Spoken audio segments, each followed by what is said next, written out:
శ్రీమాత్రే నమః. ఈరోజు మీతో ఒక యథార్థంగా జరిగిన ఒక విషయాన్ని మీతో పంచుకోవాలని ఆశపడుతూ ఉన్నాను. కూతురు పుట్టిందని కన్న తల్లి అయి ఉండి కూడా కన్న బిడ్డను ముట్టుకోవడానికి అసహించుకుంటుందా? కేవలం ఆడపిల్ల పుట్టిందని ఒకే ఒక్క కారణంతో ఆ పసిప్రాణాన్ని అనాథలా వదిలేస్తారా? మరి ఈ రోజుల్లో కూడా ఇలాంటి మనస్తత్వాలు ఉన్నాయి అంటే మనం ఎంత వెనకబడి ఉన్నామో ఈ కథ వింటే మీకే అర్థమవుతుందండి. కథ అనే కంటే కూడా నిజంగా జరిగింది. ఒక హాస్పిటల్లోన వార్డులో పసిపాప ఏడుపు వినిపిస్తుంది. కానీ ఆ పాప పక్కనే ఉన్న తల్లి రమ్య మాత్రం మొహం తిప్పుకొని పడుకుంటుంది.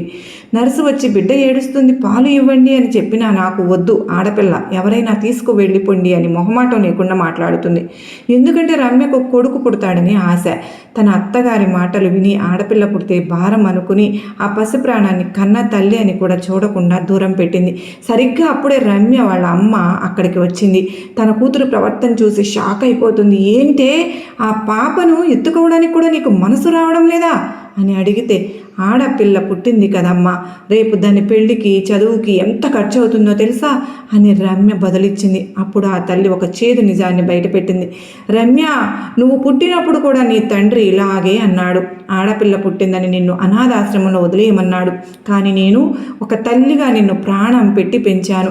నేను గనక ఆ రోజు నీలాగే ఆలోచించి ఉంటే ఈరోజు నువ్వు ఈ భూమి మీద ఉండేదానివా? నువ్వు ఒక ఆడపిల్లవై ఉండి నీ కడుపును పుట్టిన ఇంకో ఆడపిల్లను ఎలా వద్దనుకుంటున్నావని గట్టిగా నిలదీసింది. ఆ మాటలతో రమ్యకు ఒక్కసారిగా కళ్ళు తెరుచుకున్నాయి. తన స్వార్థం ముందు ఒక ప్రాణం విలువను మరిచిపోయానని ఏడుస్తూ ఆ బిడ్డను గుండెలకు హత్తుకుంది. నిజంగా ఆడపిల్ల అంటే భారం కాదండి, ఆ ఇంటికి వచ్చే మహాలక్ష్మి. కొడుకు పుడితేనే వంశం పెరుగుతుంది అనుకోవడం మన మూర్ఖత్వం. ఆ వంశాన్ని ఇచ్చేది కూడా ఒక ఆడపిల్ల అని గుర్తుపెట్టుకుందాం.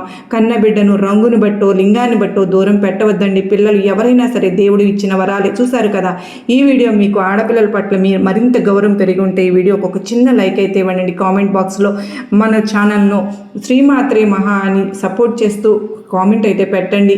మరి మంచి వీడియోల కోసం మరింత సపోర్ట్ అనేది నాకు అందిస్తారని మీ నుంచి నేను ఆశపడుతూ ఉన్నాను. నిజంగా ఆడపిల్ల అంటే నిజంగా ఎంత అపురూపంగా మనం పెంచుకోవాలి. ఆ ఆడపిల్ల తల్లిని అర్థం చేసుకున్నట్టు, తండ్రిని అర్థం చేసుకున్నట్టు మగపిల్లలకు వాళ్ళు అర్థం చేసుకోలేరు. అర్థం చేసుకున్న వాళ్ళు బయటకు చెప్పలేరు. నిజంగా మగవారు ప్రతి ఒక్కరూ కూడా ఆడపిల్లలు లేనిదే ఎక్కడి నుంచి వచ్చారు, మనందరము ఒక్కసారి పరిశీలన చేసుకోవాలని అమ్మ ఈరోజు మనకు దుర్గమ్మ తల్లి, అమ్మల కన్నా అమ్మ మన కళ్ళు తెరిపించిందనే అనుకుంటూ ఉన్నాను.